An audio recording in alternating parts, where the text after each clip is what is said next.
is necessary when you talk to a living God. So for all of you that don't think it don't take all of this, that's because you have suffered from poor theology. You have a poor vision of your God. You have a God who doesn't move and who's not alive and who does not express himself. But our God is alive, and praise is necessary for his person. It's necessary for us. It don't help him, it helps us. It gets us set free, and it helps us come into the places that God wants us to be. Actually, the word for inhabit in the Hebrew is yashab, which means to be married to. One translation means to be locked into with no hope of escape. See, when you praise God, you lock God into your situation. When you praise God, God steps out of heaven and gets in your situation. Now you know that your situation may not be conducive to his divinity. Your situation may be contrary to what makes God comfortable. But when he's locked in it, the only option he has, if he doesn't like your poverty, if he doesn't like your sickness, the only option he has, since he's locked in it in your praise, is to change it. We're not crazy. We do this to keep from going crazy. If we couldn't act like this, we'd be on Prozac, we'd be high somewhere. But the reason we have it together is because we are able to walk in this building and not be afraid to lift our hands and acknowledge the greatness of a God who is God in every sense of the word. He is worthy. When I was invited to be here, I'm not going to be long. When I was invited to be here, I understand that this is a month of consecration and a month of renewing our commitments to God. I was sitting there praying what I would minister about, because you are not only flesh and blood, you're spirit and divine. I could feed your flesh, man, but only God can feed your spirit, man. So I was praying, what can I do to help the vision of this house, or to affirm what God is already saying here, in the sense that if we're going to renew our commitment to God, we have to understand our purpose. Now, there are what we call immediates and ultimates. Everyone has an immediate purpose, and then we have an ultimate purpose. God has immediate purposes. His immediate purposes is to meet our needs. His immediate purposes is to bless us, to heal us, to deliver us, to set us free, to sanctify us, to save us. But his ultimate purpose is to make us like him. His ultimate purpose is to cover the earth with his glory. That's what he told Moses and Caleb and Joshua. He said, as surely as I live, and being that God ain't planning to die no time, he's serious. As surely as I live, the whole earth will be covered with my glory. So when everybody else is trying to get rid of the earth, God says, I got a purpose for it. I want to fill it with my glory. Before I do anything, I want to leave my impression. I want to leave my mark on here. I don't want there to be any questions whether Christianity was the real faith or whether Christ was the true God. I don't want anybody to be able to argue whether you mentioned Jesus' name in a prayer at the inauguration, whether you included all people or not. I don't want that to be a series of debates that make it to the newspaper. There's no opportunity for theological discussion when you call his name, because the day will be when every knee will bow and every tongue confess that he is Lord. There will be no place for discussion. It will be common knowledge. He is who we say he is, and he has always been that. Anyway, so I was praying, and God dropped something in my spirit I'd like to share with you tonight. There are different ways to approach Scripture. I approach Scripture with theologically what's called an Alexandrian hermeneutic. There were two schools of thought in the 2nd century, the Church of Antioch and the Church at Alexandria, which was the church in Egypt or Africa. I approach Scripture Alexandrian, or in other words, I approach it through what's called a metaphor, or through analogy. Maimonides, and I quote him all the time, says, let us not be so ignorant. Maimonides is a great Sephardic Hebrew theologian. Says, let us not be so ignorant to think that when God speaks, he only speaks on one level. It is a spiritual man who can look past the ink and see what the Spirit of the Lord is saying to us. So you can't get this, you can't study it philosophically and as literature. You have to understand it through the Spirit of God. In the book of Isaiah, the prophet Isaiah, and we're going to deal with consecration tonight, but I think this is going to be something that will empower you and encourage you, and I'm not going to be long, but I feel at home, and I get excited when I feel comfortable, so y'all forgive me. Don't let this robe and cross fool you. Isaiah 7 and the 14th verse. We all are familiar with this text, but I'll read it again for your edification. Therefore the Lord himself shall give you a sign. The Lord himself will give you a sign. That's preachable by itself. It just excites me that God says, I'm going to do something. I'm not going to use my prophets to do it. I'm not going to use any intermediary. I want to reveal something to you. Behold, a virgin shall conceive and bear a son, and shall call his name Emmanuel. That's what I'm going to preach on today. Jesus, a sign. Very simple concept. Jesus, a sign. You know as well as I know, and we're going to go into, in the book of Revelation, the 3rd chapter, it says there, when Jesus is writing to one of the churches through John, he says that I am the beginning of the creation of God. Now, you can't have a beginning without an ending. You can't have a beginning without an ending. Now, we know that Jesus was fully God and fully man. But what was his purpose? Did he only come to save us? Did he only come to walk on the earth to deliver us? Or was there a far more profound meaning to his life? I choose to believe that he came to set an example. Not only to save us, but to show us what we are capable of. That his life in itself was a prophecy, because we also are the body of Christ. He is the head, we are the body. He's looking for a body to put his head on. That's why he said the foxes have holes and the birds have nests, but the Son of Man has nowhere to rest his head. He wasn't talking about a place to sleep. He owned a house. He could have went to Lazarus's house, but there wasn't a body that was mature enough to deal with the weight of his headship. This is why under the Old Testament, salvation only dealt with part of the lamb sacrifice. We talk about the blood, and I believe in the blood, and I know the blood is necessary, but we need to continue to read the text, because it is not the blood alone that saved Israel. God said after you slay the lamb, he says, put the blood on your doorpost, but then he commanded them to take the lamb and cook it and eat the whole lamb. See, if you really want to be saved, you got to eat the whole lamb, not just the leg of lamb, not the part of the lamb you like. You got to eat the ear of the lamb so you can hear like him, and the eyes of the lamb so you can see like him, and the tongue of the lamb so you can speak like him, and the heart of the lamb so you can emote like him, and the inner workings of the lamb so you can understand the inner workings of God, and the feet of the lamb so you can walk like him. You've got to consume the whole lamb.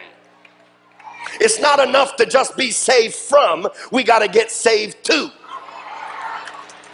It's not enough to just be redeemed, we've got to become.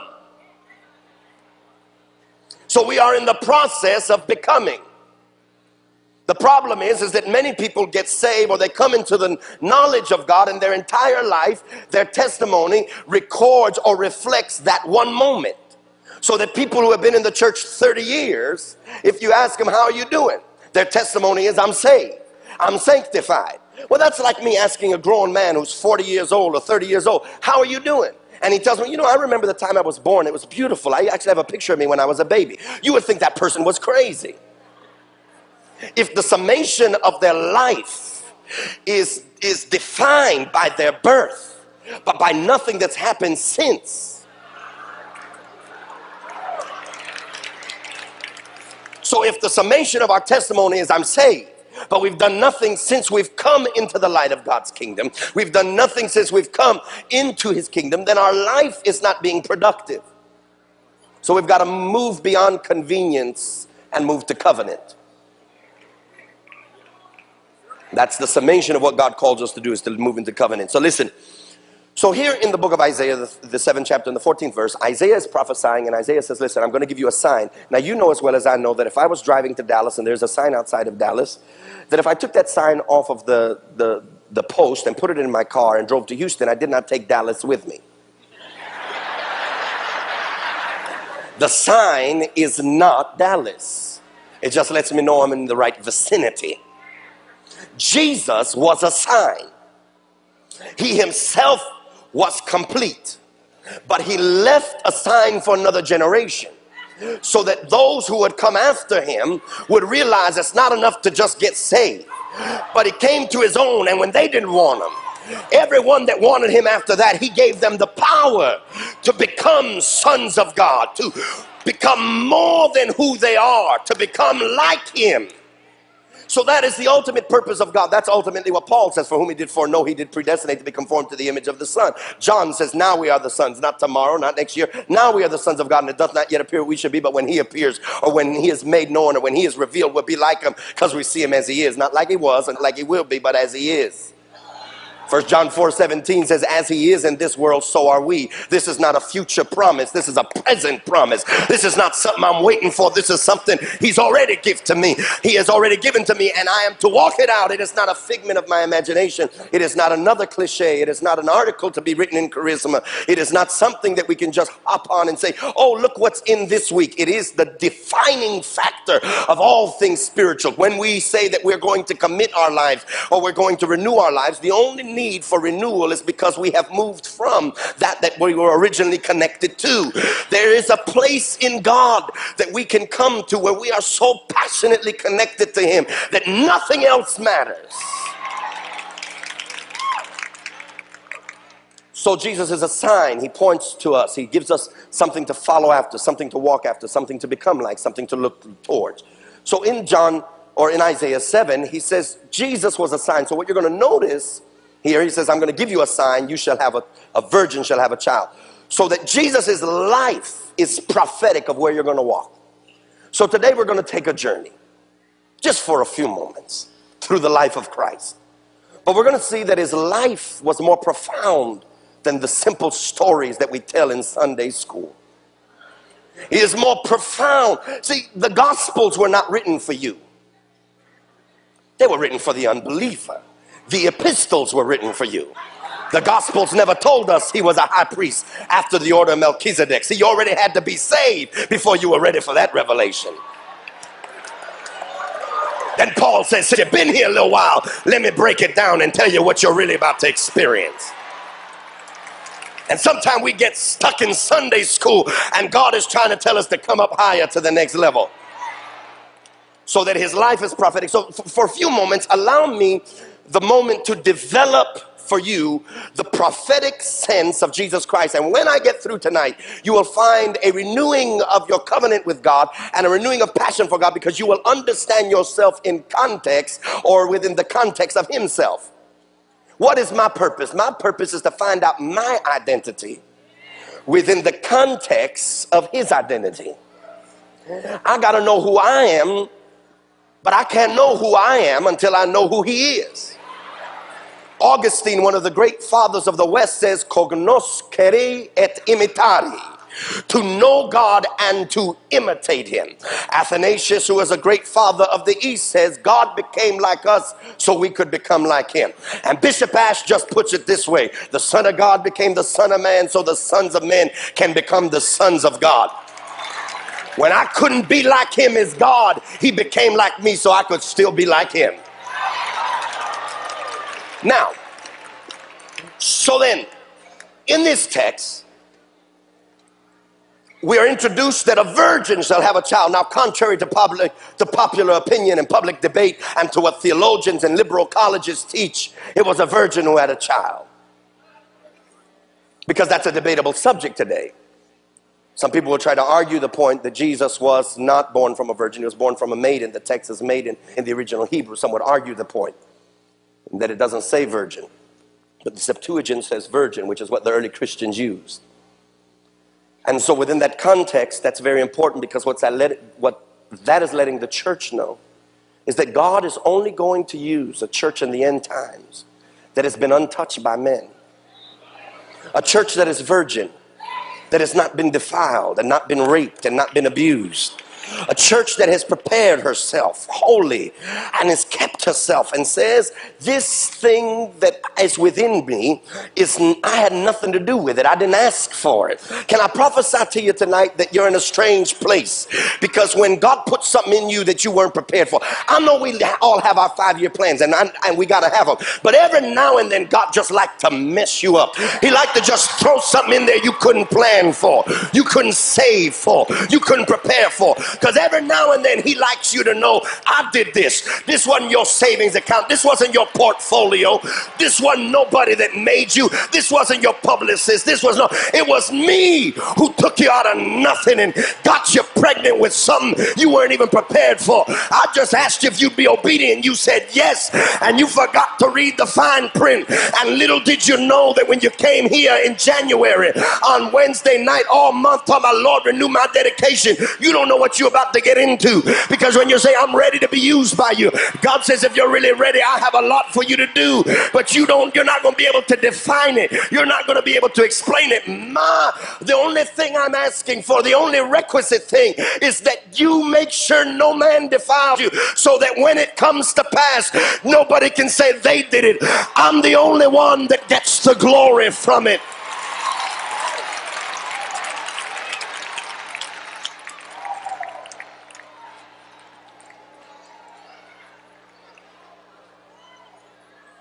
The Bible says in Luke, one of the synoptic gospels, Luke the evangelist says that the Holy Spirit overshadowed her. And in the Greek, the word overshadow implies to be taken to be taken by force. Actually, one text says, can I minister to you tonight that whenever you are open to God, he doesn't, somewhere along the line, we got some strange doctrines in the church that makes us feel that we're stronger than God is, and that we're actually running our life. And there's a lot of people who actually suggest that they have options in their life. I'll never forget, I talked to someone and they said, God called me and I ran for 15 years. And I said, we were allowed to run? That was an option? How come I didn't get that option? God told me to preach and I told him no. We were allowed to say no. The truth is that when God overshadows you with his purpose, you can't escape it. You can't run from it. You can't hide from it. He doesn't ask your permission. He just does it to you. Amos says, I was neither a prophet nor the son of a prophet. I was taking care of my father's sheep and gathering some sycamore fruit, and the Lord took me. He didn't ask me, he took me. Paul said, I've been apprehended by that I would apprehend. I was trying to get God, and God got me before I could get him.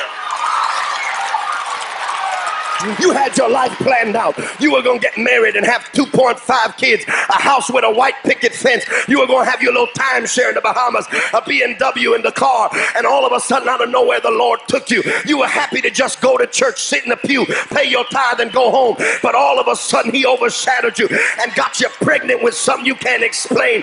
Now you're longing for him. You're longing for prayer and dedication. You're longing for renewal, and you're saying, how can this thing be? Seeing I know not a man. How can this thing be? Seeing I've never been touched by anybody but something I cannot define. He doesn't need your permission. He's God, just in case you forgot.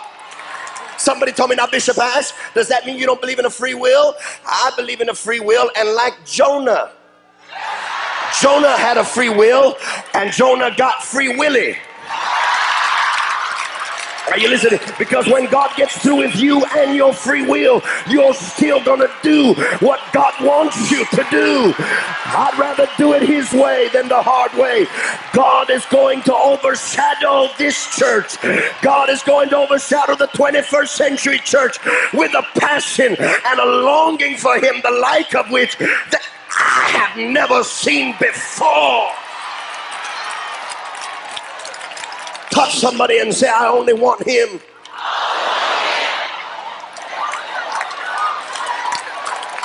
God overshadowed her. Some of you are being overshadowed tonight. Some of you have been overshadowed all month. God is renewing within you the passion for the things of God. You can't put your finger on it. You just remember when you go home and go out to Denny's after church. Now you just want to go home and get in his presence. You used to remember when you want to get on the phone, and now you just want to get in the Word. You used to remember when you looked for an excuse, now you're looking for a reason to get in his presence. Mary was a virgin, untouched by man, and the Holy Spirit overshadowed her. We're being overshadowed by a passion for the things of God. And the Bible says that she didn't understand it. Not only did she not understand it, let me set you free real quick. The Bible says when Joseph found out, he wanted to put her away. Can I minister to you that when God puts something in you that other men cannot claim and other men can't get the credit for, they're going to want to put you away. They're going to want to act like they don't know you. They're going to look, long as you was catching the bus, they liked you, but soon as God blessed you with a car, now they're a little jealous because you don't have need for them, because their own undealt with hidden ambitions projects on you. They want you to need them. Some folks want to keep you broke. Some people want to keep you sick because you need them, and really they're projecting on you their own undealt with issues, because it's not that you're the problem, it's that they're the problem. Joseph's problem wasn't with Mary. Joseph's problem was with himself. Joseph was probably dealing with, was I not good enough for you?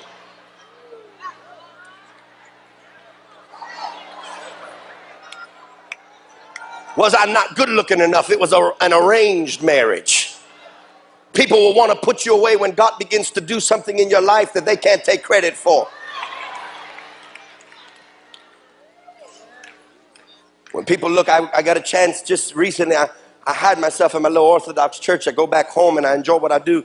And so today when I was coming out, one of the ministers was telling me about Potter's house. And they said, you know, God has blessed this house. And they said, 5 years. In 5 years, all of this has happened. I said, that sounds like a setup. I said, you know, God likes to do stuff like that just so that nobody can take the credit for it. God likes to take men out of obscurity and raise them up and put them at the forefront and say, now which one are you going to try to claim this? Which one are you going to try to say you made him? Which one are you going to try to take the credit for it? Only I'm the one that overshadowed and put a message and gave a people to that message. Only God is capable of doing that. All of you are pregnant with something that is so profound within you, and God is just setting you up to get in the right place.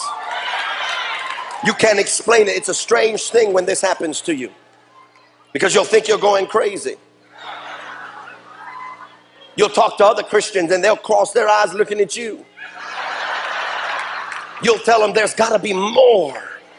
And they look at you and say, why? What do you mean there's got to be more? I'm just happy, saved, sanctified, and satisfied. And you're saying, I got 2 out of 3. Because I can't be satisfied. There is a longing, and there's something in my spirit that they're saying there are other realms in God. There's another place in God. Something in my spirit is saying, don't stay here. Don't become at ease in Zion. There has got to be more to church than Sunday and Wednesday. There's got to be more to church than just sitting in a pew. There's a longing to become something. There is a desire in you to experience God in ways you have never experienced him before. It's a unique text. Actually, the Bible says if you want to gain your life, you got to lose it. And the same word for life in the Greek is the same word for soul. And so actually the text could read, if you want to save your soul, you got to lose it. And I told God, that seems kind of strange. Why would I want to lose my soul? God told me, said, because our faith that is delivered to us is a faith that often belongs to others. It is your mother's faith, and your pastor's faith, and your Sunday school teacher's faith, and the person that evangelized you faith. And God says, I'll allow you to come into the kingdom like that, but I won't allow you to stay in the kingdom on someone else's faith. I'll bring you to the place where all of that is stripped, and then it's only you and me. And we're locking the door, and we ain't coming out of here until we get this thing straight, till it's no longer your mama's faith and your daddy's faith and your pastor's faith. We ain't getting out of here till it's your faith, till I become your God, till you understand. You got to lose your soul before you can gain it. Mary thought she was crazy. You'll think you're crazy when you begin to long for the things of God and no one understands you. You'll think you're crazy when you begin to tell people, you know what, last night the Lord spoke to me. I'm not talking about like some people tell you he speaks to you, but when he really speaks to you and they look at you like, what are you talking about? And you begin to tell them that the Lord, there are things in your life that he wants to do for you. When he begins to empower you, when you didn't nobody know you and you said, I had visions of God using me greatly, and they're telling you, right, sure, and you begin and they begin to look at you like you've lost it, and yet in your heart you know this is not some fantasy. This is not because you didn't take your Prozac this week. This is not because you drank too much Vicks because for your sinuses. This is a real word from the Lord. There's a longing in you for more. You'll think you're crazy till you meet your Elizabeth. You'll think you're crazy till God sets you up to meet somebody else who's went through a similar situation. You'll think you're crazy till somebody gets up and preaches and then they say, that's it, that's me. That's exactly what I'm talking about. I'm not crazy, that's me.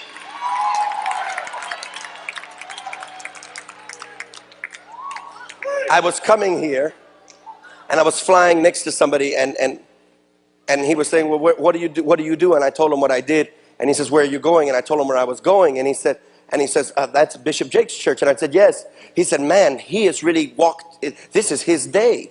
I mean, it's his time. It's his season. I said, no, that's incorrect. It's incorrect like God just has a season for somebody. I said, it's not the season, it's the message. It's not that, it's Elizabeth's looking for their Mary. It's Mary looking for their Elizabeth. It's not the right time. It's literally looking for the right voice. It's knowing you've been pregnant the whole time. It's not like it just showed up one day. It wasn't there before. It was always there. It's not a new message. I guarantee you, I don't know the man, but I guarantee you what he's preaching today is what he preached 10 years ago. I guarantee you ain't nothing changed. He just met his Elizabeth. You were sitting someplace dead, dry, the word.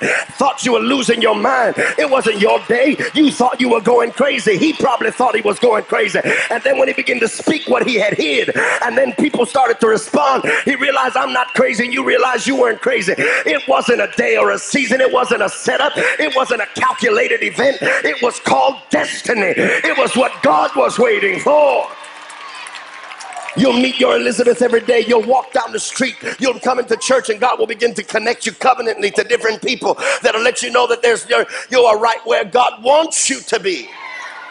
You'll hear a preacher preach. You'll go to a conference and hear words. Somebody will give you a tape and you don't even need to listen to an hour. 5 minutes and their vocabulary betrays them. It's just like Peter when he was trying to say, I don't know him. The woman said, stop messing with me. You sound like him.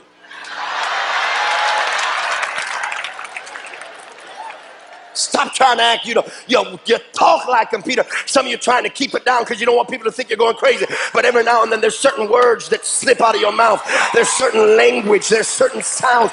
There's something that you're trying to keep because you want to be normal. You're so sick of being persecuted for being different. You've always been the strange one. You never had friends in school. You ate lunch by yourself. Your family thought you were crazy. Your own family tried to put you out. And all through that you stayed faithful. And now you're in a church and you're still trying to fit in. But the Lord is saying it is your uniqueness that I've given to you. C.S. Lewis, who is one of the greatest Christian authors, said the greatest gift that God could give to us is the gift to allow us to be ourselves. Stop trying to be somebody else and be yourself.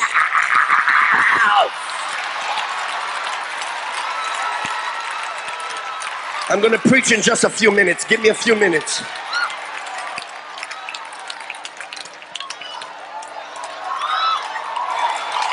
Touch somebody and say, just be yourself.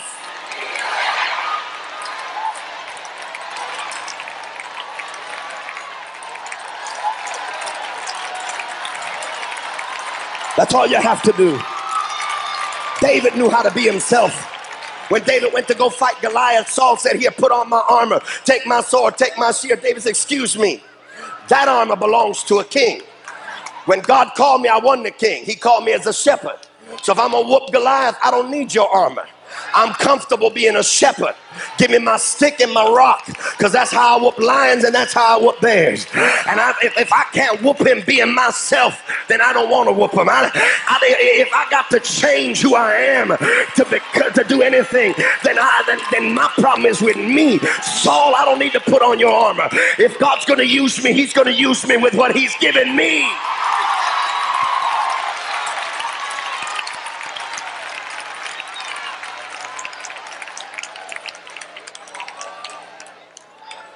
The Bible says that in the midst of this, she meets Elizabeth, and what's in Elizabeth leaps. Because Elizabeth realized that this is something similar. Let me tell you something. Every one of us needs an Elizabeth. Every one of us needs to connect to something or to somebody who is greater than we are, but is similar to what we are experiencing.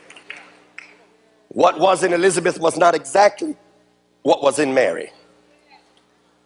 Elizabeth had known the touch of a man beyond her years, though.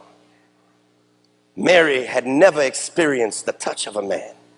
had never known the passionate cuddling that is connected to intimacy.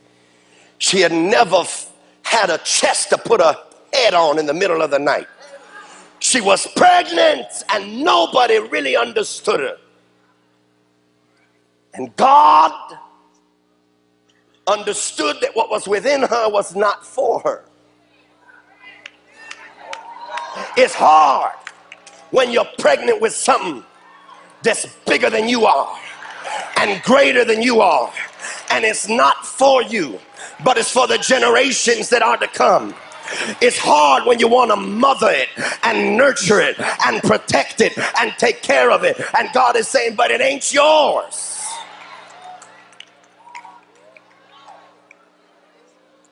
Mary was pregnant. God will put something in every person that longs for him that's bigger than them. He'll give you something that's not for you, it's for the generation that is to come. Anything, let me say this, any vision that can be accomplished in your lifetime is a vision that God didn't give you.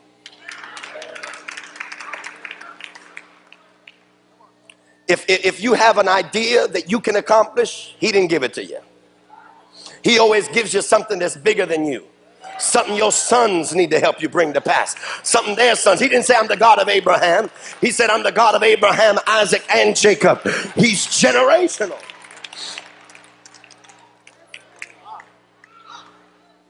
What happened? Joseph wanted to put her away, and the Bible says that Mary was in Nazareth. Now there's a problem, people. What was Mary doing in Nazareth? She was 9 months pregnant, ready to give birth, but she was in the wrong place to give birth.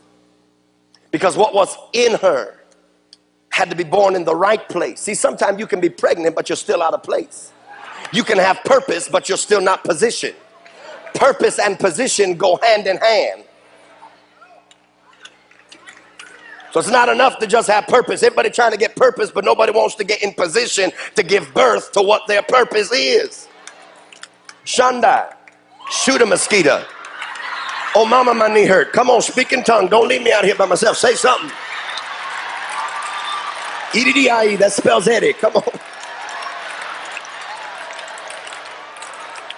It's not enough to just be pregnant. You've got to be in position to give birth to what's in you. The Bible says that this woman was out of place. Can I tell you why she was out of place? She was out of place because what was in her was from David's line and had to be born in the city of David. And you know what God did?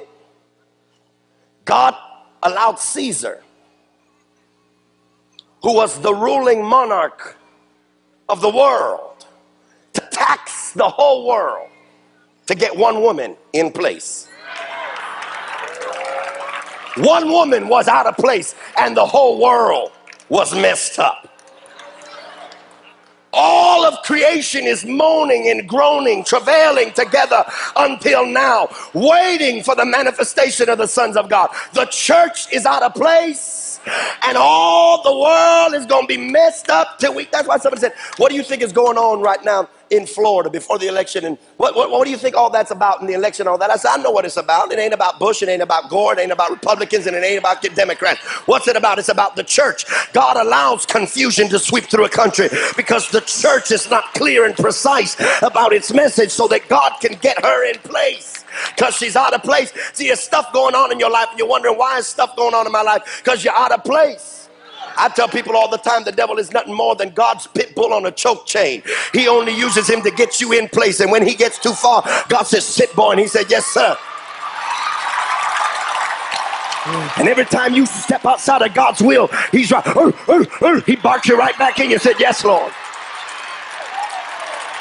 Some of you, the best thing that ever happened to you was the devil. If it wasn't for some of the stuff, you wouldn't pray, you wouldn't fast. But God said, all right, devil, mess with him and get him right back in place.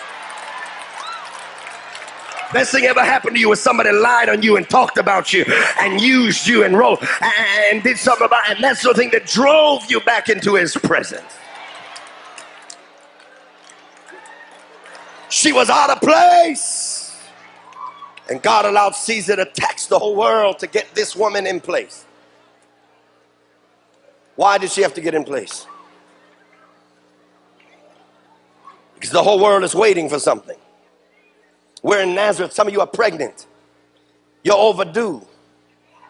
God sent this bushy chin, cross-wearing bishop to induce labor tonight, to release what's in you that's overdue. It's your family's been waiting for it. Your business, you've been pregnant with a business for years and still can't get a business card made. It's ready to come forth.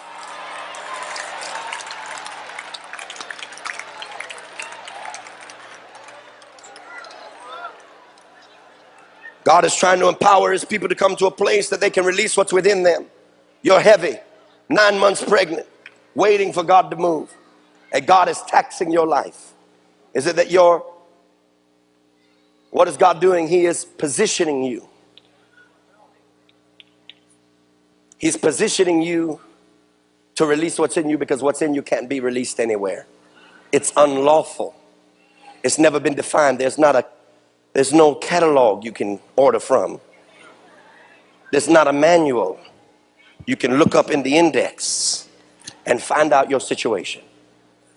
God says that he gives us something that is undefinable so that he alone gets the glory from it. Can I minister to you tonight?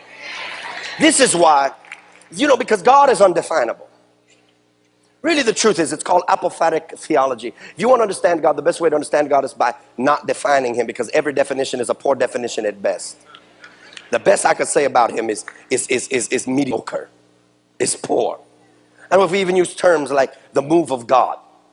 Like God moved. But does God really move? Can God really move? If God is omnipresent, if God is in all times at the same time, then God doesn't really move. Because movement means the cessation of being in one place to be in another. Now, I can move from here to here and nothing happens. But if God moved from here to here, there would cease to be.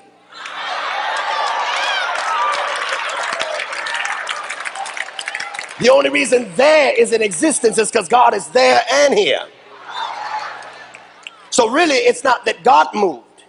It's that we moved in God and saw something in him that was always there, but we just saw it today. That's why he's omnipresent. That's why when God gives you a word, he's not telling you what's going to happen. He's telling you what's already happened. You just ain't got there yet. God doesn't tease us and hang things in front of us he doesn't intend for us to have. He's already in your future. He's already been there. He's there right now. He's there looking back at you and say, come on, you almost there. Keep going. I'm here. When John wrote the book of Revelation, he didn't write it in the future tense. He wrote it in the present tense because it wasn't the future. Because when John left the Isle of Patmos and got caught up in the spirit, time was no longer an issue. I wonder if you hear me. I don't have time to develop that whole thing because I am limited by time. He is everywhere at the same time. He is omnipresent. He is God all by himself. He taxed the whole world to get a woman in place, to get her where she needed to be, to deliver what was within her. Let me tell you why he had to be born in Bethlehem. Because Jesus, when he would be born, he had to be born in a city called Bethlehem. Beth, the second letter in the Hebrew alphabet, also means house. Lechem comes from the Hebrew word lachaim, which means life, but is better translated bread. So Bethlehem is the house of bread. Why did Jesus have to be born in the house of bread? Because the day would come that he would preach to people and tell them, I am the bread which has come down out of heaven. He who eats this bread will never die. He had to be born in a place that was conducive to his destiny. See, Mary could not give birth to what was within her anywhere. She had to give birth in the land of her family. You got what's in you. God has to be given birth in a place where people can identify, where they understand. If you try to give birth to what's in you in the wrong place, around the wrong people, they'll kill it, they'll abort it, they'll destroy it, they'll try to kidnap it, they'll try to put it up for adoption, they'll try to act you didn't have it, they'll try to destroy it, because if you give birth to it in the wrong place, they will take the credit for for it. You got to give birth to what's in you among people who understand it. When you begin to long for God and you begin to renew your covenant and recommit your life in this month of January, when Potter's House comes together and says, God, we are longing to understand your purpose and your provision and our destiny. We are longing to recommit ourselves in a way like we've never committed ourselves, not just to touch Dallas, but to touch the world. We understand that Potter's House is not a church in Dallas, that we are a voice to the world. We're not another ministry. We're an apostolic center. We understand that God doesn't allow things to happen like this by accident or by coincidence, but there's a purpose here bigger than us. This church will be sat in by our sons and our sons' sons long after Bishop Jakes is gone. His sons and their children and other people's children will come forth and move in the things of God. This is not just for us. It's for a generation that is yet to come. She had to give birth in Bethlehem because Bethlehem was the house of David. He had to be born in the house of David because he would be the lion of the tribe of Judah. He would be David's seed and David's root. He would be David's author and yet born from David. He would be David's daddy and David's son. Only God can do that. Only God could give birth to David and then be born out of David. God just does stuff like that just to mess us up. That's why he's called David's root and David's branch. I will be his progenitor and his offspring. Are you listening to me? This same Jesus, many of us are longing for a new place in God. We're longing for that. That's why the Bible tells us above all things that we are the sons of God. What does sonship mean? Sonship is not an implied cliche. Sonship is a truth that is relevant to those who understand that God is calling us to a spiritual position. This is why when the Bible says in the book of Leviticus, it is unlawful for a man to sleep with an animal. You know, it looked like it's some stuff in the scripture God ought not have to write.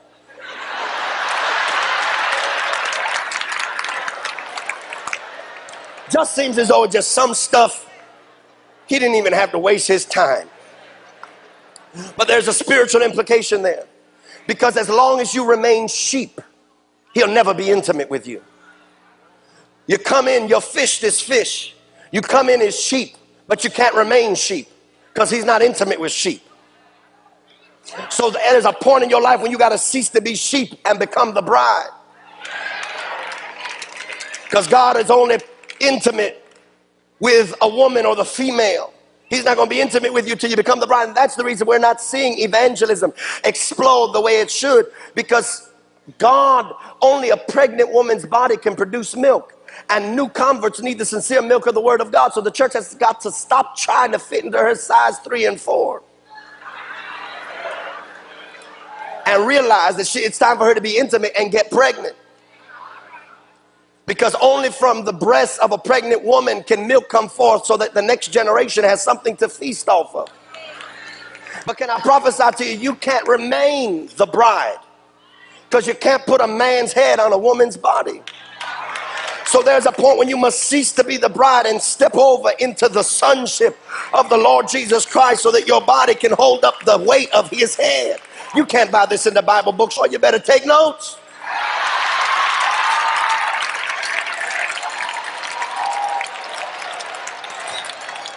Are you listening to me? So that his headship can rest on him. So sonship is literally growing up into him, the full measure and the stature of Jesus Christ. Not trying to measure up to other people, but measure up to him. Years ago, we used to sing the song, I want to be like Jesus. So high and holy, so meek and lowly. It's a song, but it is a present truth. This same Jesus, this same Christ was a sign for us so that we would not be bound or to just fulfilling the immediate purpose, but we would be connected to the ultimate purpose. What does God ultimately want for our lives? Not what is convenient, but what is covenant. Not what is convenient, but what is covenant. God calls us into covenant. Hang out with me for a few moments. I'm almost finished with my introduction.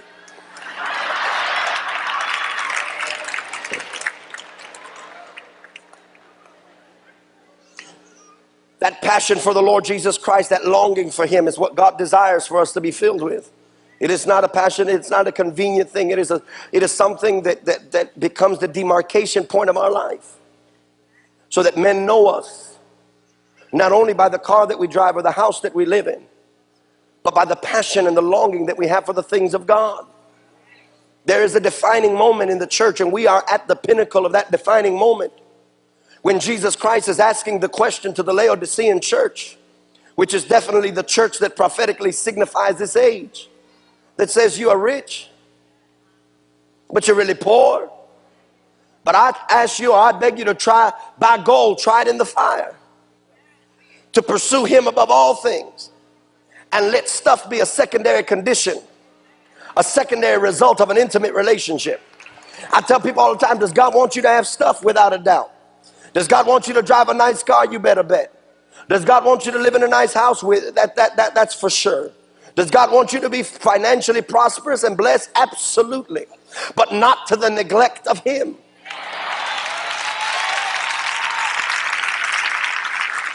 So somebody says, so what do we do? Well, I'll tell you what you do. You do what Jesus said. Seek first the kingdom of heaven and its righteousness, and all of these other things will be added. Say it another way, Bishop Ashe, if you insist. The first sign of insanity is you speak to yourself. The second sign is you answer yourself. If you seek first the kingdom of heaven and its righteousness, and all of these other things will be added to you, this is what he's saying. Take care of my stuff, and I'll take care of your stuff. You worry about my stuff, and I'll worry about your stuff. You do what I told you to do, and I'll do what you need me to do. The problem is that we come to God like he's a spiritual Santa Claus with our lists, like he's an auctioneer, like all he's supposed to do is give us what he wants. You want a man, any man, I'll take a man. Lord, need a man, want a car, got a car, anybody got a car. Want a house, need a house, anybody got a house, want a house, go sold to the woman who prayed the longest.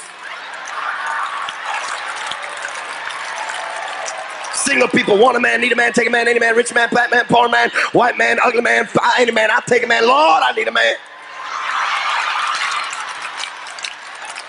You don't need a man. You don't need the man that you want. You need the man that God wants for you. You don't need the woman that you want. You need the woman that God wants for you. It's not when the Bible says he will give you the desires of your heart. That doesn't mean he's going to give you what you want. He's going to give you what to want.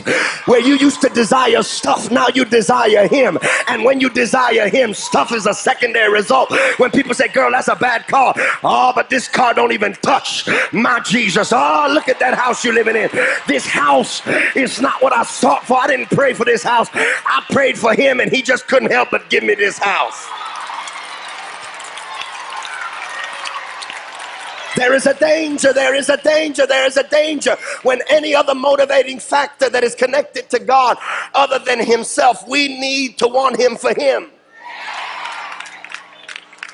I do not follow him for fear of hell or longing for heaven. I follow him because I love him. The flames of hell do not infuriate me and do not fill my heart with fear. The golden streets and pearly gates do not cause me to want to buy a ticket to heaven's Disneyland. There is one reason that I come to church. I pay my tithes. I give all that I have. I am faithful and longing for him. I have fallen in love with somebody who I do not deserve, but he loves me in spite of myself.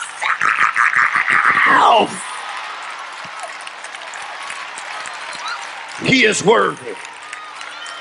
Hang out with me for a few moments. I'm almost finished. If you had a wife and the only reason she came home to you is because she was afraid, fearful that you would hurt her, take away her credit cards, fearful that you would abuse her, fearful that you would hit her, you don't have a wife. You have a slave. If you have a wife, the only reason she comes home to you is because of the suit you put on her back, the shoes, the Ferragamos you put on her feet, the car you let her drive. You still don't have a wife. You have a high-paid prostitute.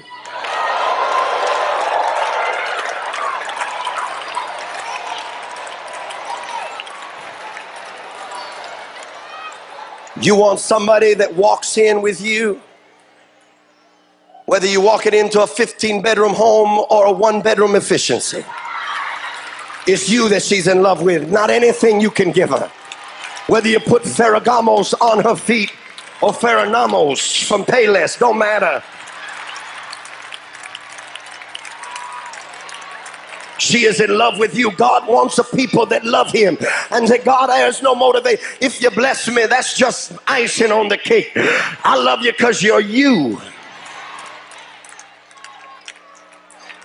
And while I'm on the subject,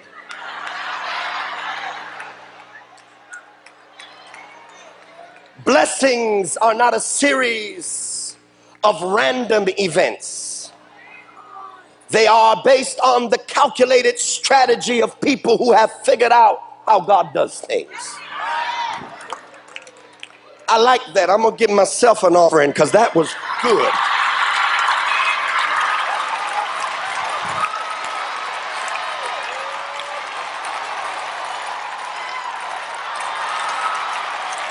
We just think that God randomly blesses people, but God looks for people who have figured him out, who have, just like your son. Is sometimes your son just does stuff, but every now and then he figures out the way dad does stuff. He figures out, and even though you want to get mad, you just got to kind of smile when he wearing your shoes, walking out. They too big for him. That's my boy. Look, he trying to walk like me. God is obligated people to bless people who have figured out his underlying principles that produce success. I'm going to preach in almost 2 seconds here. I'm almost finished. He is a sign, and if we could follow him, he will bring us not only to understand who he is, but to understand who we are. Cognoscere et imitari, to know him and to imitate him, is the passion of the church. Hang out with me for a few moments, but I want you to fully perceive what God is saying. So then this same Jesus, here's Mary. Mary is pregnant. She finally gets to Bethlehem, and when she gets to Bethlehem, the Bible says there is no room at the inn. She goes from room to room. There's no room in the inn. There is no room in the inn. There is no room in the institutions of men to house what God has gotten you pregnant with.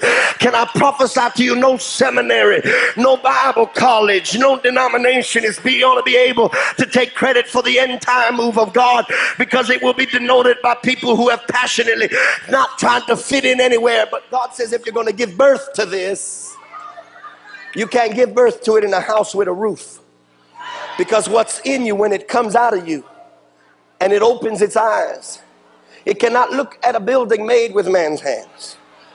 So this Jesus has got to be born in the wilderness, so that when his eyes open, the first things he sees is the heavens and the stars.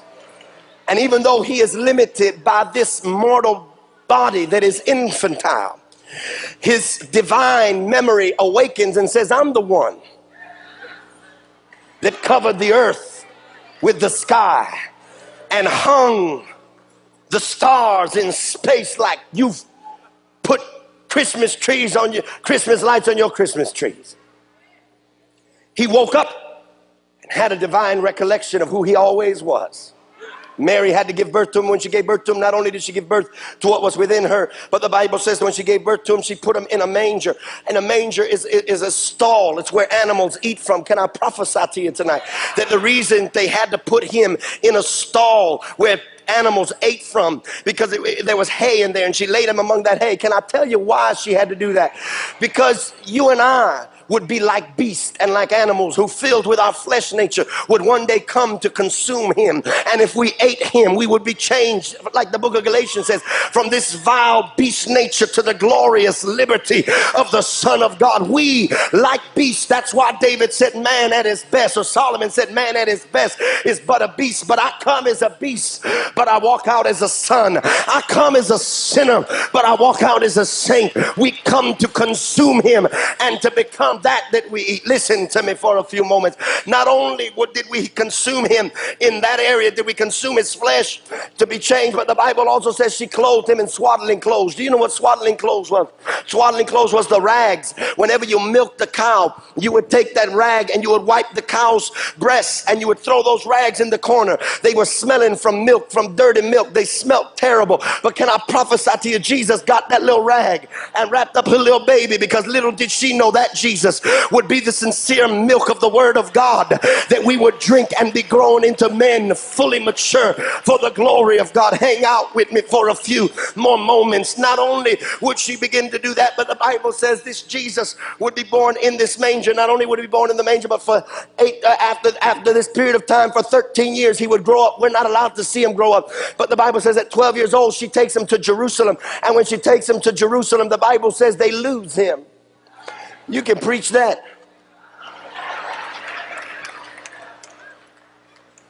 How do you lose Jesus? There's a sermon for some of you young preachers. Do you work on that one? Use that for a fifth Saturday. It's a good one. Listen, lost them. Hear me by the Holy Ghost. Hear me. This is very important. Can't find them. They go back to find them. They search. The Bible says they search all of Jerusalem and cannot find him. The last place that they come to is the temple. And when they come to the temple, they say, well, have you seen, where is he? Where is this Jesus? Have you seen him? Where is he? And finally, they see him standing on the steps of the temple, blowing people's minds, preaching. And they're looking at him like he's crazy. And Mary says, Jesus, where have you been?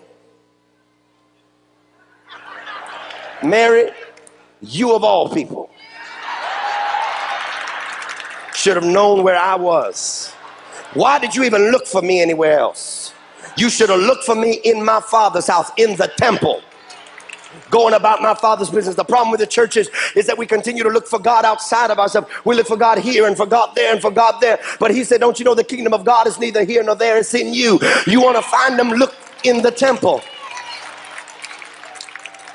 He is where he has always been. He has already empowered you for deliverance. Everything you're seeking, he has already given to you. Everything that you want is already within you. The moment he filled you with his spirit, he didn't give you something to just huck-a-buck, jump, shout, dance, and speak in a few tongues. He gave you himself. You have the fullness of his kingdom within you. And here you are still looking outside of yourself for the answer. And he's saying, don't you know I put it in you all along? Why, you of all people, would you go looking somewhere else for me? Didn't you know I'd be in the temple? This same Jesus, this very same Jesus, now after this moment disappears for 18 years. According to Jewish law, every Jewish male must go through the bar mitzvah. The bar mitzvah meaning mark, is the point when he ceases to be a child and becomes a male. He can now become a voting member in the synagogue. He stands before the temple and reads out of the Tanakh. He begins to repeat the great prayer out of the Torah, Shema Yisrael, Adonai Eloheinu, Adonai Echad. Hear, O Israel, the Lord our God is one Lord. This Jesus becomes a man, but we don't get a chance to see it. Grows a beard, we don't get a chance to see it. Matures, we don't get a chance to see it. Becomes fully adult, and we don't get a chance to see it. Because the truth is, most true spiritual maturity happens in obscurity. You want a pat on the back. You want people to recognize that you're growing mature. You ain't grown up. That was terrible English. Excuse me. You haven't grown up. When you really mature, there is nobody that can identify it. It happens in silence. There are no crowds to applaud it.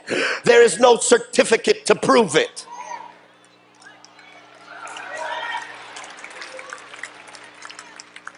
There are no honorariums for it. When you go through maturity, it is oftentimes locked in a room by yourself, struggling with issues you didn't think you had the power to overcome, and finally shook yourself and said, I have the power by God's grace to deal with this issue. When David fought the lion, there was no crowd to see him. There was nobody to praise him when he slew the bear. He did it in the silent obscurity of a backwards desert. There was nobody there to applaud him. There was no videotape and no tape series he could connect to it. It was just him all by himself. But that's where he figured out that Goliath ain't a problem. You trying to deal with Goliath, but you have not qualified yourself in the secret solitude solitude of your private sanctuary, way down in the inner sanctum of the sanctuary of your sanctified soul. You've got to find your place alone and say, if I'm going to grow up, I'm going to grow up by myself. I'm going to grow up, and I'm not going to allow anyone to take from me what's rightfully mine. My maturity is God's issue and my issue. I don't need a pat on the back. I don't need a thank you. I don't need an acclamation. I just want to be like him.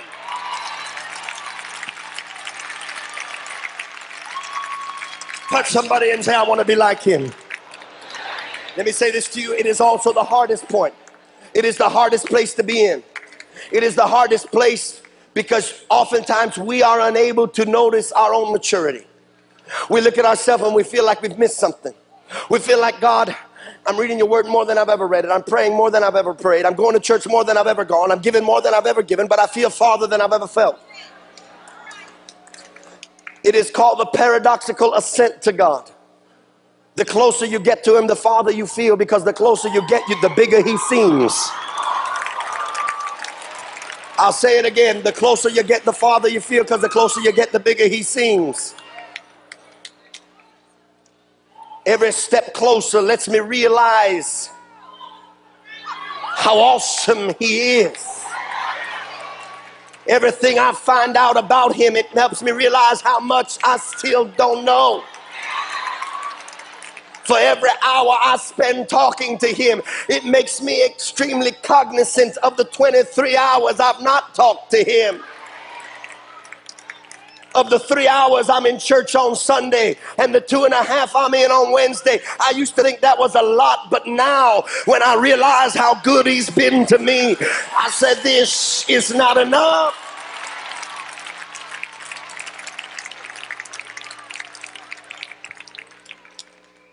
I want him. For 18 years we don't see him grow. For 18 years we don't hear it. For 18 years nothing happens. For 18 years he is born in obscurity, or he is walking in obscurity. Some of you are walking in obscurity. You're walking through the 18 years of your life growing and don't know, but there's nobody there to acknowledge it. Can I prophesy to you? You ain't ready for ministry until you go through the dark night of your soul, when there's nobody there to give you praise, no one there to pat you on the back, when you got to serve and not get a break, when no one calls you reverend, a doctor, a bishop, when they walk by you and just kind of look at you and don't really acknowledge who you are. It is that secret serving that qualifies your public ministry. It is that secret serving that prepares your character and your integrity to stand in the day that God has prepared for all of us. Any person who wants to own a business has got to spend some time working for someone else to find out the integrity, to find out. Every person that wants to be a good leader has to experience at some point in their life poor leadership from someone else, so that they can know what it is to feel the sting of an abusive command, so they themselves will never give it. God does not make leaders. God makes servants, and servants become leaders.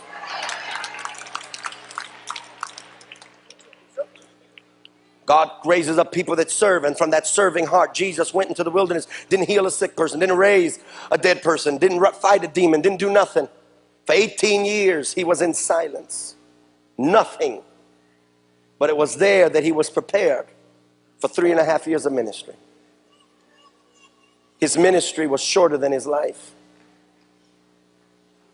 Olympic runners train years for one race.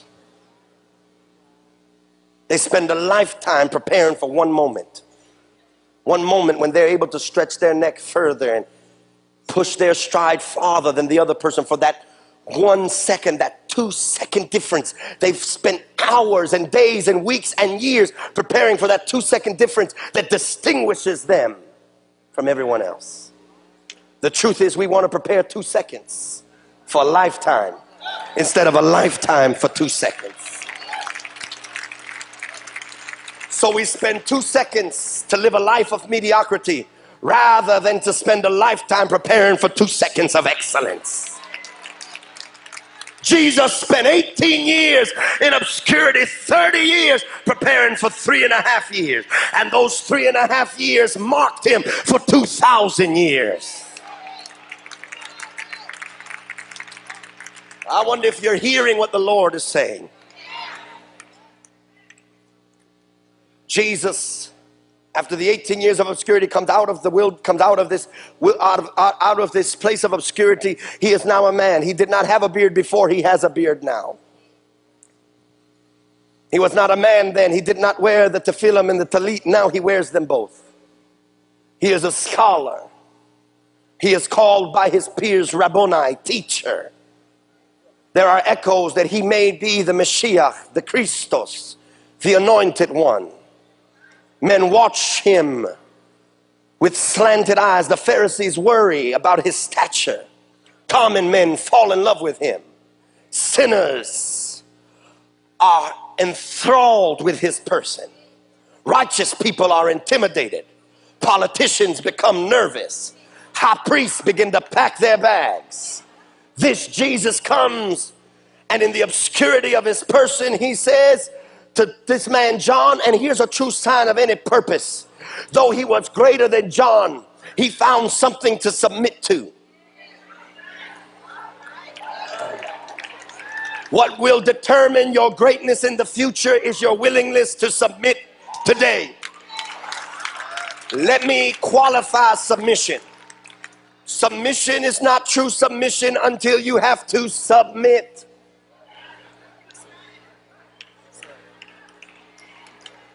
I know you didn't get that. Everybody claims to be submitted until they are challenged to submit.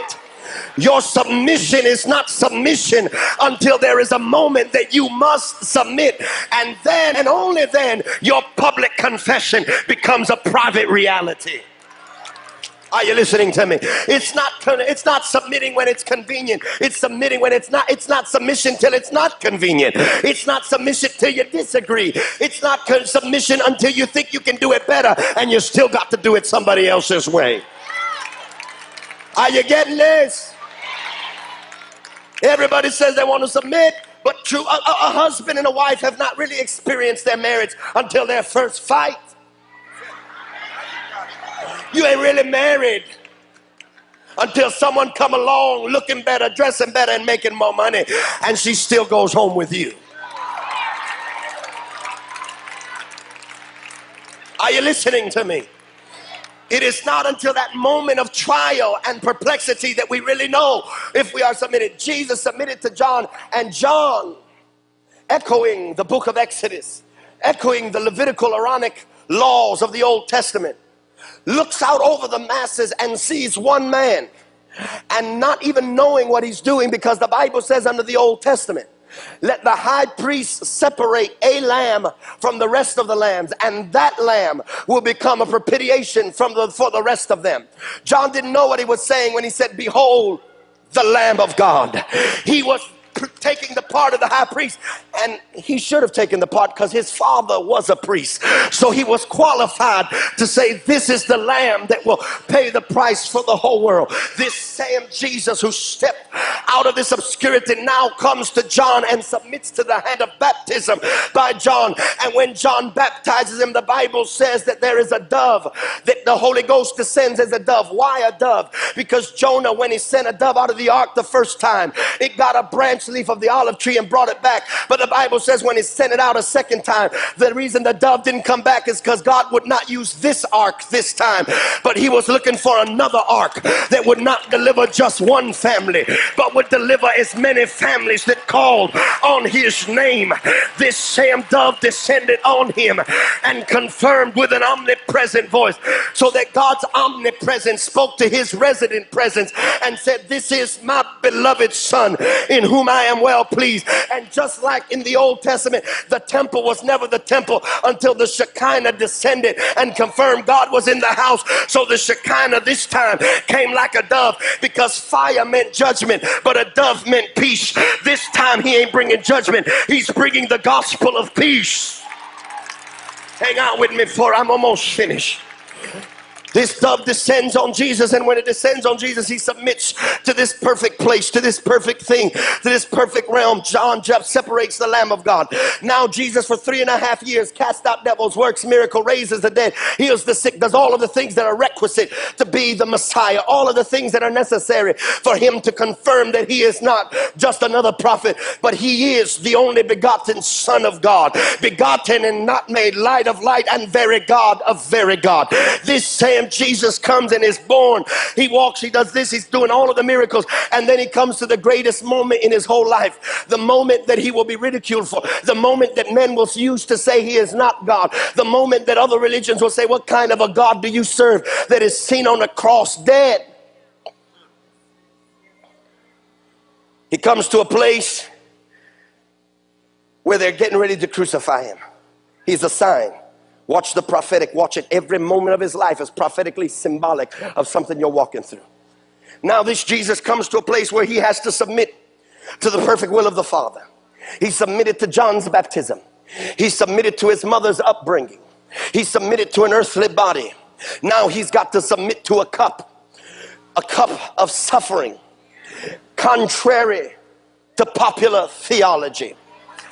I'm sorry, Tulsa. God's people will suffer every time. It is the part of the gospel we don't like to preach, but we gotta preach it. Because if I don't suffer with him, I can't reign with him. If you want to reign with him, you got to suffer with him. But the good news is, nevertheless, the suffering of this present time is not worthy to be compared with the glory which shall be revealed in us. In other words, when I see what God has in store for me, I'm going to say, I didn't suffer enough. I didn't go through enough hell. I didn't pay enough for it. I'm not worthy of it, but I am what I am by the grace of God. Listen to me then. Now Jesus is brought to the place where he's going to be crucified. When they bring him to this perfect place, the Bible says that they don't crucify him anywhere.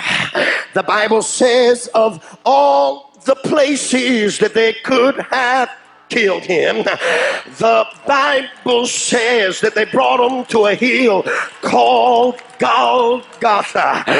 Golgotha from the original text means it is the place of the skull.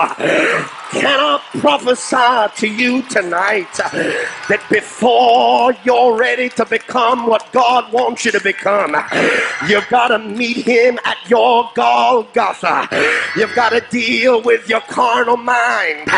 You've got to deal with a mind that is rebellious and disobedient. Listen to me here. This same Jesus was crucified on Golgotha, and the Bible says that he looked into heaven and said, Eloi, Eloi, lama sabachthani. My God, why hast thou forsaken me? He looked down to his mother and said, woman, behold your son, and son, behold your mother. Why did he do that? Because the Bible says, for this reason will a man leave his father and mother and cleave unto his wife. Jesus was getting ready to marry his church. So he said, Daddy, I'll see you. And Mama, I gotta go. I found somebody that I'm in love with. I found somebody that I want to die for. Somebody that I want to redeem. He left his father and he left his mother, and the Bible says he was crucified between two thieves. Can I tell you who the two thieves were? One thief said, if you be the Son of God, take yourself down and deliver me also. And the other thief said, leave him alone. He's innocent, but we deserve to be here. The first thief said, if you be the Son of God. Can I tell you who that was? That's a thief that cometh not but to steal, kill, and destroy. When they killed Jesus, Jesus also destroyed the work of the thief that came to say, if you be the Son of God. Well, who was the other thief? The other thief was a man who stole something from a tree in a Garden of Eden. He didn't have no reason to. This last Adam, or this first Adam, was also a thief because he ate from the tree without God's permission. That's why Jesus told him, I know I kicked you out of the garden, but tonight you're going to be with me in paradise. If I put you out, I can let you back in. Say yes. Yeah, yeah, yeah. Listen here. This is a time of commitment. After that, even before that, the Bible says they put a crown of thorns on his head. Why did they put a crown of thorns on his head? Because the carnal mind had to be destroyed. God told Adam, when you till the earth, out of it shall come thorns. So from the flesh realm, because man is made out of the dust of the earth, so from the flesh realm, the best we can produce is thorns. That's why when Abraham went to kill a sacrifice, the Bible says there was a ram whose horns were caught in a thicket of thorns. So the thorns represent the carnal mind. So when they put the crown of thorns on him, to be carnal minded is death, but to be spiritual minded is life and peace. He took the thorns so I won't have to. Listen now, not only that, but the Bible says that they pierced him. They pierced him in the side. Why did they pierce him in the side? Because on the Old Testament, when God made a woman, he opened up Adam's side and took a rib out so that the bride could be next to him. But if the bride is going to get in the body, he had to open the side again so the bride won't be separate, but the bride can get back in. Are you listening to me tonight? Not only that, but the Bible says in the first story of the Garden of Eden that Jesus, or that Adam rather, when Eve brought the fruit of the knowledge of good and evil to Adam, the Bible says she gave it to him. And when she gave it to him, the Bible says he ate it. Have you ever wondered why he didn't get mad? Have you ever wondered why he didn't rebuke her? I'll tell you why. Because that was his wife. And God told Adam, she's your responsibility.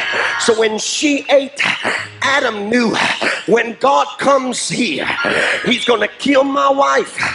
And if I'm a good husband, if God wants my wife, he's got to come through me. So he ate from the tree. So when the wrath of God came, it would not hit his wife directly, but it would hit him first. If that's true of the first Adam, that's true of the last Adam. So that Jesus fell in love with the church. And when he fell in love with us, he knew that the wrath of God would kill us. So he became sin who knew no sin. He was wounded for our transgressions. He was bruised for our iniquity. The chastisement of our peace is upon him, and with his stripes we are healed. I said all of that to say this: there's got to be one thing that you desire. I want to be like him. I want to walk like him. I want to talk like him. I know why I'm here. I know why he delivered me. The only reason I come here week after week is because Jesus is the reason. Jesus is the consuming desire. Oh, Jesus, he's all that I want, and he's all that I need. Say yes, so say yes.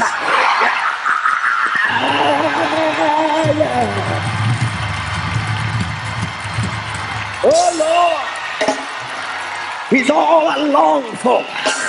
There's got to be a cry in the life of every man and woman and boy and girl. I don't want anything else. I want to renew my commitment. I want to long for him.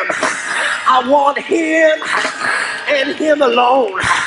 I desire him and nothing else. Touch your neighbor and say, neighbor, I'm renewing my commitment. He's all I want. Say it. Yeah. That's all I desire. He's all I long for.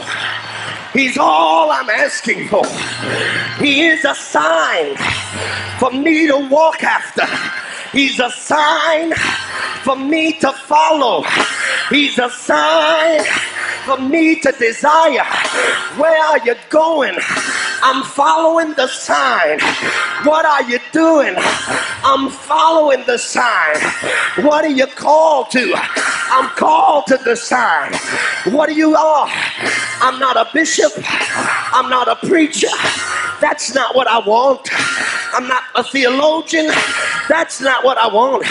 I know my destiny. I want to be like Jesus. I long for it. I cry for it. I desire it. I pray for it. I fast for it. I give for it. I come for it. It's the only reason I'm here. Nothing else matters. I just want to be like him. Throw your hands up and tell him I want to be like him.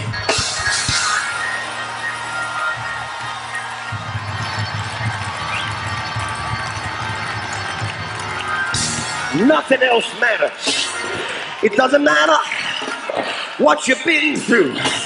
It doesn't matter what you drove in the parking lot. It doesn't matter what you're driving home to. Came here to ignite a flame under you, to long for him, to desire him. He's all I want. He's all I need. That's why the Bible says in the Word of God, behold how good and how pleasant it is for brethren to dwell together in unity. It's like the anointing that runs down Aaron's beard, even to the skirts of his garment. Whatever rests on the head, rests on the body. Whatever the head gets, the body gets. When I bless him, I get blessed. When I pray to him, he delivers me. When I say you're a deliverer, I get delivered. When I say you're a healer, I get healed. When I say you're a blesser, I get blessed. When I say you're a way maker, I get my way made. Clap your hands and give him a praise.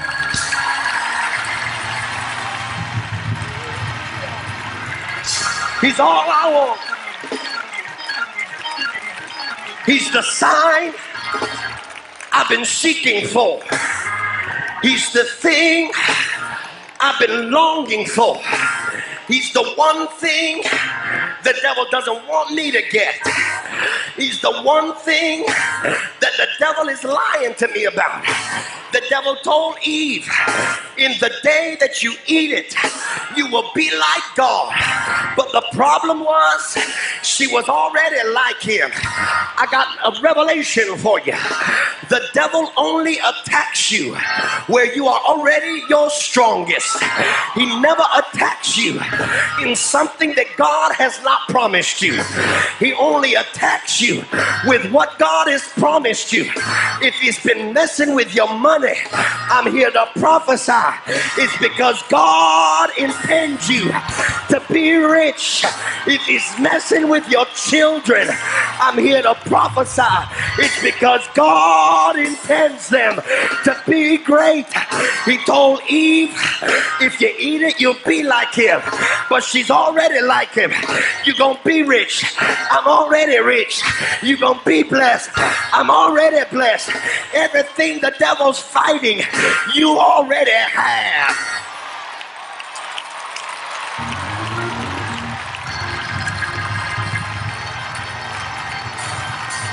You already.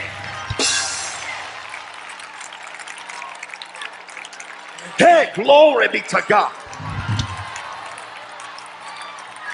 You ought to think about everything he messed with in the year 2000. And look back at it and say, now I know. I thought you were just messing with me. But you wouldn't attack that unless God already affirmed it. You wouldn't try to destroy it unless God already promised it.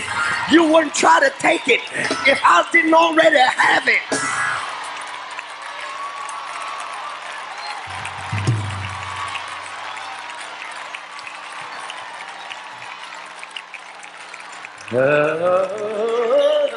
Yeah. He's all I long for. He's all I desire. He's all I'm asking for. He's the reason we're coming on Wednesday nights and Sunday mornings and choir rehearsal. The reason we long for him is because there's something inside of us that's saying there's a greater level, there's a greater place, there's a greater anointing. Now, if Jesus was crucified in all of those areas, God always prophesies what we are through his life. So when Jesus died, he didn't only die for himself, but he died so we won't have to. He died so that the saints no longer die. We just sleep. We leave one realm and go into another. That's why there's a story that if a bee tries to sting someone, when a bumblebee comes to attack you, watch the sign. When a bee stings somebody, it stings her and it leaves its stinger. Her arm is swollen. It's in pain. It's ugly. It feels the pain of what she went through. Now when the bee leaves, it still looks like a bee. It still sounds like a bee. It still acts like a bee. It has the appearance of a bee. It'll still scare you. It'll still make you nervous. But when it tries to sting somebody else, it can't hurt them, because when it stung her, it left its stinger in her. So when Jesus was on the cross and he told death, come on death, give it your best shot. And when death snuck up, when death hit him, he said, oh death, where's your sting? Oh grave, where's your victory? He did it, so I won't have to. He went through it, so I could get the blessing. Shout hallelujah, hallelujah. Touch 3 people and say, I want to be like Jesus.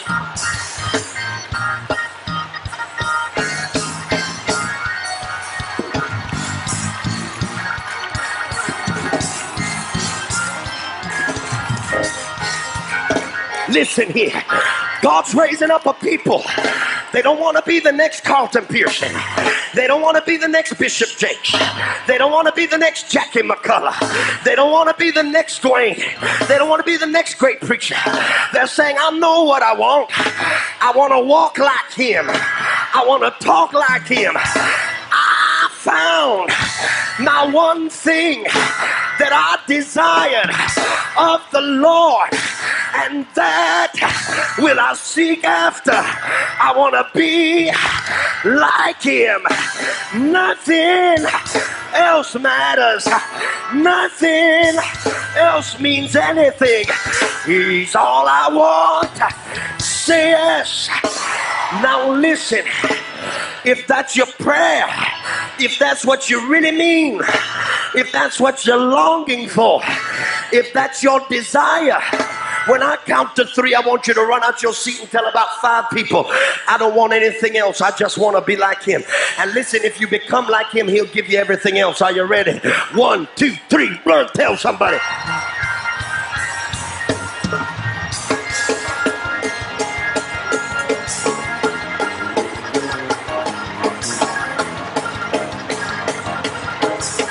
I want to be like him. That's all I want. That's all I'm asking for. That's all. Oh. That's all I'm longing for. I don't want nothing else. So high and holy, so meek and lowly. I want to be like him. That's what I want. That's what your prayer is. That's why you're faithful. That's why you can keep coming. That's why you can put up with the lies. That's why you don't need anyone else to affirm you, because you know who you are and you know whose you are. I want to be like him. That's all I desire. That's all I'm longing for. That's all I'm asking for. Give him a praise for about 30 seconds. Hey, God.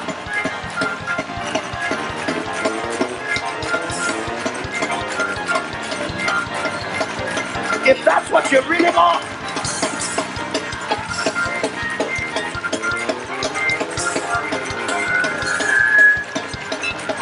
if that's what you really want,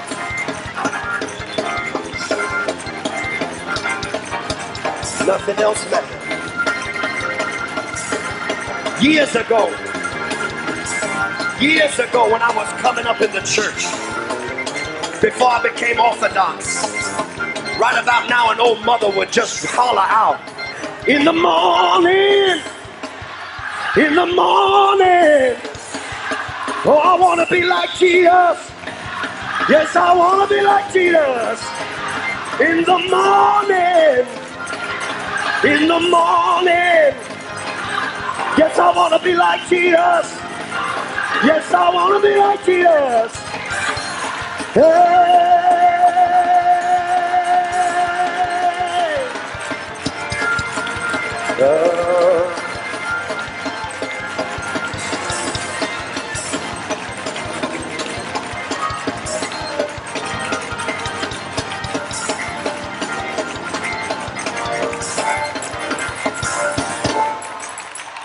Hallelujah. Tell one person that nothing else matters. I just want to be like Jesus. How many of you, that's your prayer? That's your commitment for the year 2001. That's what I long for. He is a sign. Are you going to follow the sign? Everything in his life prophesies to you.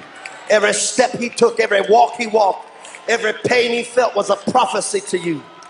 Don't read his life story like it's a history. Read it like it's a prophecy. Come out of Sunday school for 5 minutes and wake up to realizing who you are.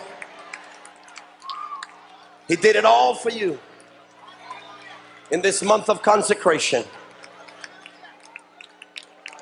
in Potter's house in Dallas, Texas. God is empowering you for the next level. You think you've seen the best? You ain't seen nothing yet. You think people are scratching their head now? They ain't began to scratch their head. You think they're trying to figure out what God did in this house? You won't be alive to see the books written, the history made. Bow your heads. Father, in the name of the Lord Jesus Christ, I speak over this house, over every man, woman, boy, and girl that's here. This is a month of consecration. It is a month of dedication.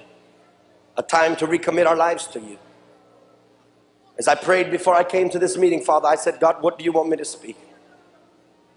And you told me just preach your passion, preach your heart. Show them you, and you would show them themselves. It is rare, oh God, that so many great people are gathered in one place. It is rare, oh God, that so much destiny is found in one house. Only you understand what you're doing here. I guarantee you nobody saw this. Nobody understood it. Nobody foresaw it, foreknew it. We didn't ask for it. You put it in us.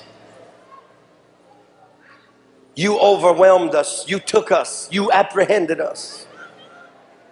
And Father, I'm determined that if you got us pregnant with purpose, you'll pay the child support. You won't let us have to raise this thing by ourselves. If you gave it to us, oh God, you will help us to accomplish what you put in us. We thank you for greatness. We thank you for vision. Above all, we thank you for your son. We know, like David, one thing have we desired from you, and that will we seek after. We long for you. You are the consuming desire of our life. You are the driving force behind Potter's house, behind the people from all different churches that are gathered here. You are the demarcation point that they can always point back to and say, he is the reason. There is no strategy other than him. He is all that I have longed for. He qualifies us when we couldn't qualify ourselves. Father, thank you. Let people walk out of this place stirred, challenged, ready to go to the next level. Let people read their Bibles and say, God, I've been reading my Bible. I never saw that. Father, let them just stir in your word like they've never stirred before. Let them rededicate themselves to you in a way they've never rededicated themselves to you before. Father, thank you that you are our passion. You are the sign, not only to the cross, but beyond that, to the resurrection. For if we suffer with you, we will reign with you. If we die with you, we will live with you. Father, we thank you that your provision has now become our provision. And if we identify with you in your weakness, you will identify with us in our strength. Father, we thank you that there's greatness being released. Father, even this year, as I came to the end of this year, even as I was at Agape earlier this month, every year the prophets prophesy it's going to be a better year. Every year they say this is the year of the saints. But Father, for some reason in my spirit, I feel this year wasn't a cliche. For some reason in my spirit, I feel that this is going to be a year that people are going to apprehend what they have longed for. Their visions are going to become realities. Their dreams are going to become realities. It's no longer going to be on paper. It's about to become manifest. Father, it's about to leave their plan. It's about to leave the folder. It's about to leave the manila folder. It's about to leave the business plan, and it's about to become a reality. Father, I thank you that across this place, miracles are about to take place like this people have never seen before, God, because they're connected to your purpose in this place. When we can submit to a corporate destiny, to a corporate purpose, then our individual purpose becomes connected to the greatness of that corporate purpose. Thereby, what we long for and what we dream for is not a passing fancy. It is a present reality, and you will empower us to accomplish it. Help us to see your word in the light of thy spirit, so that we will not only be stirred, but we will be changed. Don't let men walk out of here saying, man, he preached, or I didn't know white people could do that. Let them walk out of here hearing what I said and not how I said it. Let them walk out of here saying, I want to be like you above all things. Now clap your hands and give God a big amen and tell him you love him.